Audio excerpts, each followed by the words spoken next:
Oh, hi again. Are you doing what I'm doing? Trying to use up all the zucchinis this time of year? Yeah, same. I love zucchini, but in August, when all of the produce is coming into season, it can be hard to deal with everything that is growing in the garden. And if your friends are gardeners, they're sharing their bounty with you. And when you go to the farmers markets, everything looks so good and you buy so many things, it's hard to keep up. But today you'll have no problem keeping up. I'm going to make a chocolate zucchini cake, and it's a good way to use up zucchini. If you can find the smaller ones that have just been picked, those are best. Small size zucchini, about the same size as a good cucumber. You can use those, big doorstop ones that get away from you in the garden, but they tend to be a little too wet. So if you can find the smaller ones that are about this size, that's ideal. So I'm just going to get my zucchini grated up, and then I'll show you the rest of the ingredients for the cake. It's really easy. If you have people who are fussy about eating their vegetables, I wouldn't tell them that there's any zucchini in this. Just tell them it's a chocolate cake. No one will be the wiser. I have all my ingredients measured out for the cake. We're going to cream together some butter with some brown sugar, some white sugar, some eggs, a teaspoon of vanilla. Then we're going to sift together our dry ingredients, which are flour and cocoa and baking soda and cinnamon. And we'll mix that into the butter, sugar, and eggs. And we'll moisten that with some plain yogurt, a little bit of milk, and some vegetable oil. That'll keep the cake nice and moist. And the other thing that will keep the cake nice and moist is our nice grated zucchini. Now I've used a couple of small zucchinis. I probably have more than I need here. We're going to measure out 2 cups of zucchini. I have it in a colander right now in case there's any liquid draining out of it after I've grated it, but since they're small, they shouldn't be too wet. And don't worry about the measurements. I'm going to put the whole recipe and all the measurements and the description of how to make the cake in the description box below, as I usually do. So let's get baking. Okay, the first thing we need to do is cream together our butter and sugar.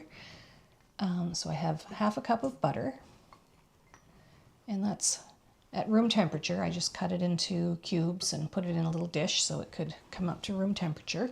And I have a cup of brown sugar and half a cup of white sugar. And I know that seems like a lot of sugar, but this is a huge cake. It's going to get baked in a 9x13 pan. So this is a cake for a crowd or a large family, and great to take to potlucks or if you're invited to a party or something in the summertime. So I'm just going to turn on my mixer and cream that together. And while that's happening, I'm going to crack my eggs. The eggs have been sitting out too. They've been sitting out so they can get to room temperature. That's good. I'm just going to add the eggs one at a time. Beat well after each one goes into the bowl.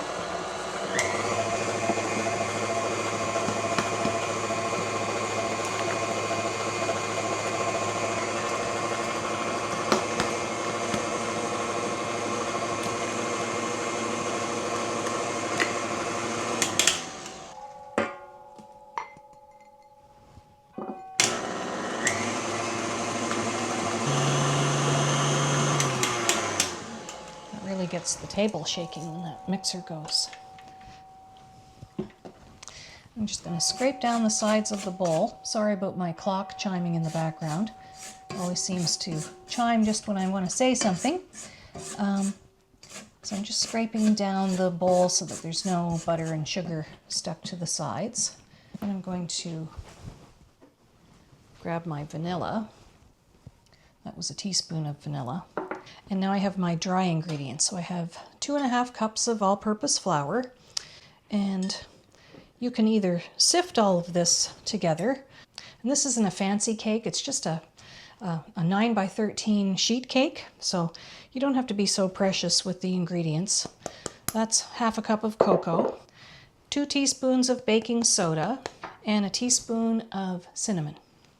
So I'm just going to whisk that together just to combine the dry ingredients. Sometimes cocoa can be lumpy. This one is pretty fine.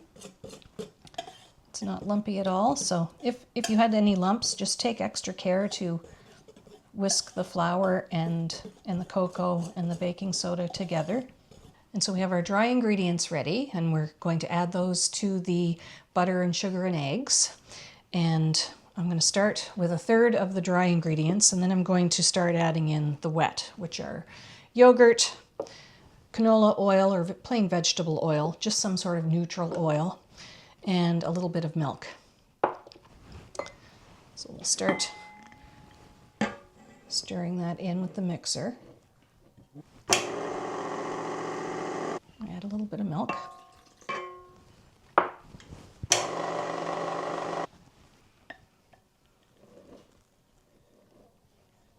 Another 1/3 of the dry ingredients.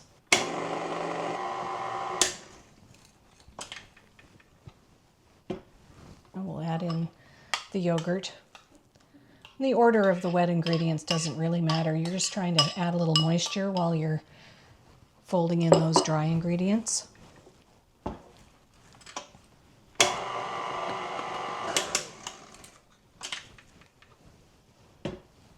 And now the last of the dry ingredients. The last of the milk, rest of the yogurt. You can also use sour cream, but I had some plain yogurt in the fridge. I've used either or. Plain yogurt or sour cream are fine. And also the 1/2 cup of oil.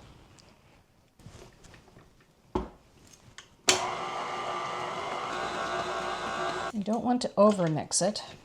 Scrape down the sides of your bowl every now and then. That looks pretty good.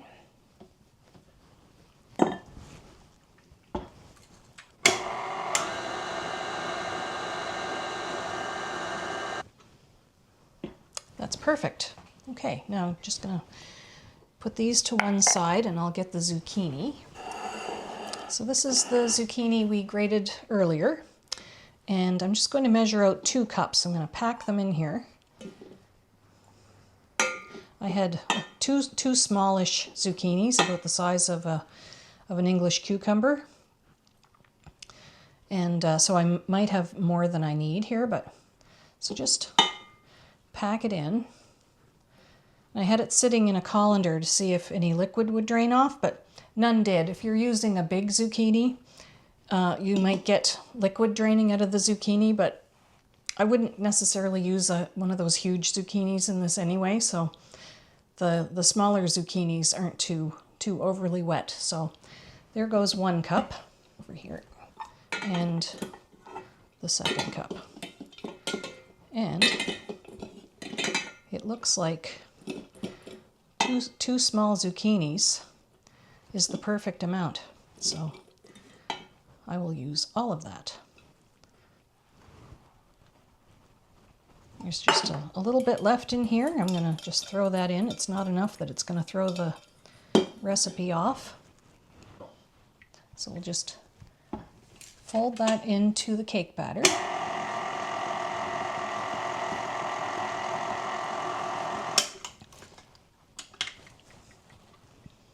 There. And even though you can see flecks of zucchini in here, I think they will be imperceptible by the time you bake the cake. So don't worry about little people who are going to say, "What's that in my cake?" They won't even know it's there.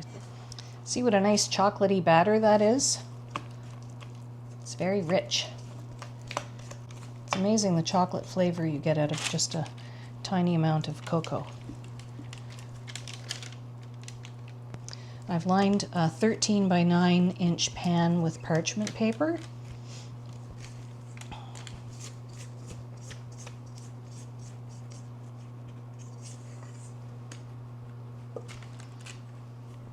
Let's spread it out into the pan. I'm just going to tuck these little flaps in behind there and push the batter into the corners of the pan with your spatula.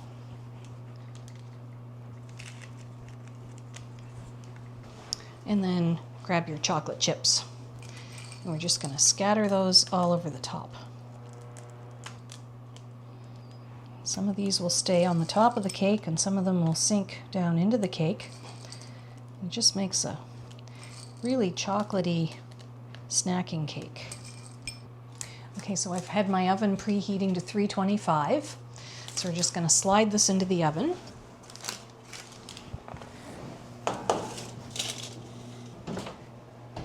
And let that bake for about 30 to 40 minutes. If you have a very large, if you used a very large zucchini that might be a little on the wet side, you might have to bake it a little bit longer, but just start checking it around the 35-minute mark. And by check it, I mean just stick a toothpick in the center. If the batter comes out clean, it's done. So now we wait. Okay, our cake has been in the oven for 35 minutes and it's already done. You can see how nicely it's puffed up. It's very nice and chocolatey. The chocolate chips, most of them stayed on the top. Some of them will sink down into the batter, but it looks like the majority of them have stayed on the top. And at this point, just let the cake cool for about a half an hour in the pan. And then you can use the parchment paper as handles to lift it out to make it easier to cut. And you could just serve it like that and it would be perfectly fine. You could serve it with a little powdered sugar on top. I'm going to probably make a nice little chocolate drizzle just to add a little extra sweetness. It's already pretty sweet, but just to decorate it a little bit because I'm taking this to a friend's house for supper. Okay, the cake is cool. And this is just half the cake. The other half, I cut it off and I've stashed it in the freezer for another day. So I have 9 pieces here. I'm going to a dinner at friends tonight. So I thought this part of the cake I'm going to decorate with a little bit of icing. The icing is going to be very simple. I thought it would be fun to do a black and white design. So I've got just 2 tablespoons of icing sugar in one bowl, and 2 tablespoons of icing sugar and a tablespoon of cocoa powder in the other bowl. So I've got a teaspoon of vanilla for the white icing, and I'll just add just enough milk to make a very loose glaze. This isn't a thick icing, it's just a little drizzle to go over the cake pieces, just to dress them up a little bit. They're actually fine as they are. If you can see, they're decorated with chocolate chips. And I could put some powdered sugar on, but I thought it would be nice to have a little zigzag of runny icing. So I just mix that up. You just want it to be a nice dribbly consistency. And this, because I put vanilla in it, it's more of a very light brown, but I'm hoping it will look more on the white side when it's in contrast with the chocolate one. So I'll set that to one side. This one has the 2 tablespoons of icing sugar and the tablespoon of cocoa powder. So I'll stir that together, and then just enough milk to turn that into a glaze that's of similar consistency to the vanilla glaze. Smooth out any cocoa lumps with the back of your spoon. That looks nice. And then make a nice drizzly zigzag over the top of everything. And you're going to get some on the parchment paper. Hopefully more of it will land on the cake than the paper. Just keep your wrist moving and that will That will make the nicest zigzags. I still have a little bit left in there, but I'm going to switch over to the vanilla and then do the same thing.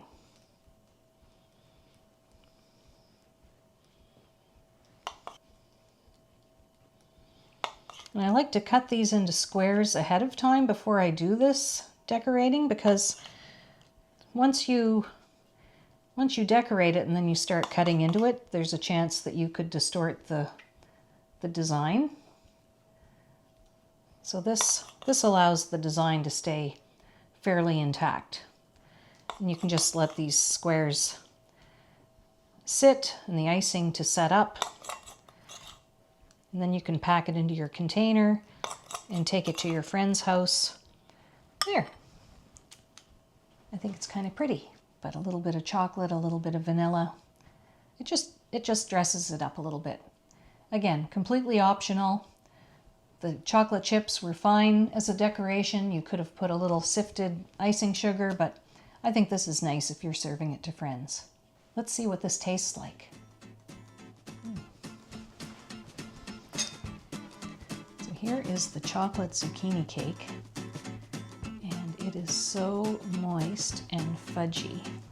And I don't know if you can see within the cake itself. Do you see any zucchini? I don't see any zucchini. It's in there. I guarantee you, your children and fussy husbands will not know there is zucchini in this cake. Let's give it a taste. Oh yeah. For this being such an easy sheet cake, it is one of the best chocolate cakes you'll ever taste. And it's so moist from the zucchini. That zucchini will keep it moist for a few days. You can freeze it. You can leave it in the fridge for 3 or 4 days. It will be very, very good. I think it'll even be better tomorrow. But right out of the oven like this, with a little glaze on top, wow, it is fantastic.